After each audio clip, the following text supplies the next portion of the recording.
Dua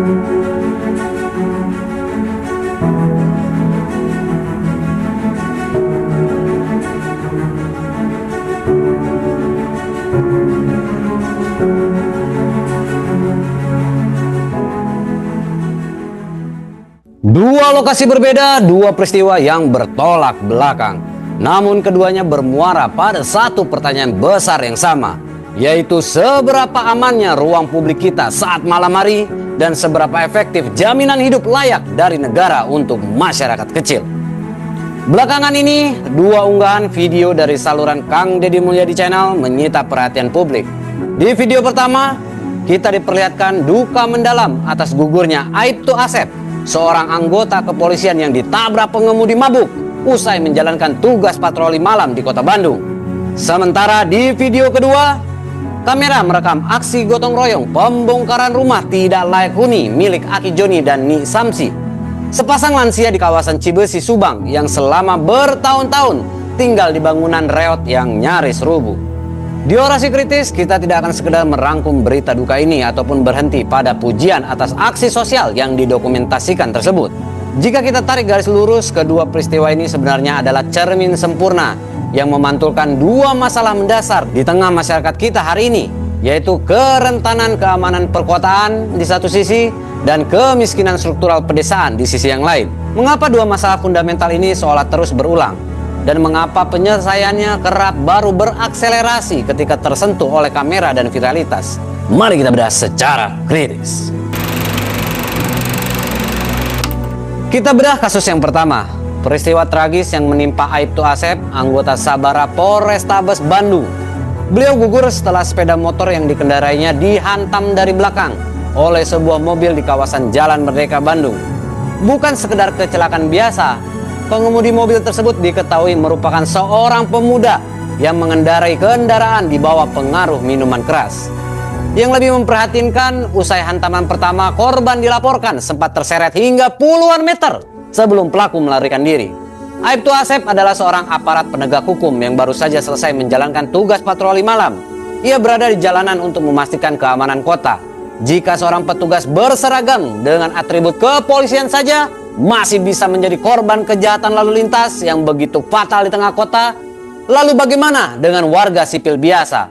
Bagaimana dengan masyarakat pekerja malam yang harus melintasi jalanan yang sama?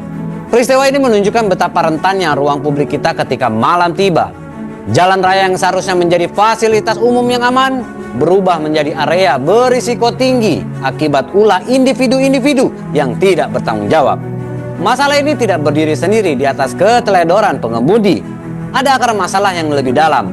Longgarnya pengawasan terhadap peredaran minuman keras dan obat-obatan terlarang di kalangan generasi muda, serta melemahnya kontrol sosial di tingkat komunitas. Pemerintah daerah dan aparat penegak hukum kerap mengeluarkan kebijakan reaktif, seperti pengetatan jamalan bagi pelajar atau razia berkala. Namun pertanyaan kritisnya adalah, sejauh mana regulasi tersebut benar-benar ditegakkan secara konsisten di lapangan? Penegakan hukum atas kasus-kasus seperti ini tidak boleh berhenti pada ancaman hukum bagi si pengemudi semata. Harus ada langkah menyeluruh untuk memutus rantai penyediaan miras ilegal, memperketat pengawasan lalu lintas malam hari, dan memberikan sanksi yang memunculkan efek jera secara nyata. Tanpa komitmen tersebut, jalanan kita akan terus menyimpan ancaman laten bagi siapa saja. Sekarang mari kita beralih ke kasus kedua, berpindah dari riuk pikuk ancaman jalanan kota ke sudut perdesaan di Cibesi, Subang. Di sana kamera merekam realitas kehidupan Aki Joni dan Ni Samsi, pasang lansia yang harus menghabiskan masa tuanya di dalam bangunan yang atapnya hampir roboh. Rumah beratap lapuk itu akhirnya dibongkar secara mendadak untuk dibangun kembali secara total melalui aksi gotong royong warga yang dipimpin langsung oleh Kang Deddy Mulyadi. Aksi pembongkaran dan bantuan rumah baru tersebut tentu patut diapresiasi dari sudut pandang kemanusiaan. Namun di balik respon cepat itu muncul pertanyaan kritis yang jauh lebih mendasar. Mengapa warga lansia dengan kondisi hunian se ekstrim ini bisa luput dari alokasi program rumah tidak layak huni atau kita sebut Rutilahu atau jaring pengaman sosial pemerintah daerah selama bertahun-tahun? Setiap desa memiliki struktur birokrasi, mulai dari RT, RW, kepala desa hingga dinas sosial di tingkat kabupaten. Ketika sebuah rumah reot baru tertangani setelah didatangi oleh tokoh publik ya, dan kamera media sosial, ini menandakan adanya mata rantai yang terputus dalam sistem pendataan kemiskinan di tingkat bawah. Pendataan yang seharusnya presisi dan proaktif, seringkali kalah cepat oleh respon yang bersifat sporadis. Menariknya dalam video tersebut, sindiran terbuka soal pencitraan yang berulang kali dilontarkan oleh KDM saat pembongkaran rumah berlangsung. Isu pencitraan ini seolah menjadi narasi pembanding terhadap kritik publik. Namun mari kita tanyakan secara objektif, apakah aksi direct action di lapangan ini efektif? Jawabannya ya, bagi individu yang ditolong. Namun secara sistemik, saudara-saudara, ini memperlihatkan jurang pemisah yang tajam antara lambatnya prosedur birokrasi formal dengan eksekusi cepat yang didorong oleh kekuatan media dan figur berpengaruh seperti KDM. Masyarakat pada akhirnya dihadapkan pada realita yang pahit. Bantuan sosial yang menjadi hak dasar warga miskin seringkali baru terrealisasi ketika masalah tersebut cukup menarik untuk dijadikan konten. Jika kita menautkan kedua fenomena ya yang telah kita ulas, tampak jelas bahwa masalah keamanan di kota dan kemiskinan di desa bukanlah dua hal yang berdiri terpisah. Keduanya adalah buah dari jalinan masalah sosial yang sama, yaitu ketimpangan dan melemahnya kehadiran fungsi negara di tingkat dasar. Ketika pemuda di perkotaan terjebak dalam gaya hidup destruktif, miras, dan kriminalitas jalanan, itu mencerminkan ruang publik yang krisis pembinaan dan pengawasan. Di sisi lain, ketika lansia di pedesaan terisolasi dalam kemiskinan ekstrim tanpa hunian yang layak, itu menandakan jaring pengaman sosial kita belum bekerja secara merata. Dua kasus ini menjadi bukti nyata bahwa rentannya kehidupan warga hari ini, baik dari ancaman fisik di jalanan maupun ancaman kesejahteraan di rumah, masih menjadi PR besar yang belum tuntas. Kondisi ini melahirkan satu fenomena baru yang patut kita cermati bersama, yaitu fenomena governance by content atau tata kelola pelayanan publik yang berorientasi pada konten dan viralitas. Di satu sisi kita tidak bisa memungkiri sisi positifnya. Pendekatan direct action berbasis media sosial ini terbukti menghadirkan quick win ya, atau solusi instan. Keluarga korban kecelakaan mendapatkan perhatian dan kepastian hukum, sementara lansia seperti Aki Joni mendapatkan rumah baru hanya dalam hitungan hari. Bagi individu yang ditolong, ini adalah berkah yang nyata. Namun mari kita cermati sisi lainnya secara kritis. Ketika penyelesaian masalah publik, mulai dari penegakan hukum jalanan, razia miras, hingga alokasi bantuan rutilahu, sangat bergantung pada kehadiran kamera, figur politik, atau tingkat keviralan suatu kasus, ada bahaya laten yang mengintai. Pertama, terjadinya diskriminasi bantuan. Bagaimana dengan ribuan Aki Joni lain di pelosok desa yang rumahnya sama-sama reot, tetapi tidak terjangkau oleh kamera pembuat konten? Bagaimana dengan korban kejahatan jalanan lainnya yang kasusnya tidak masuk dalam radar media?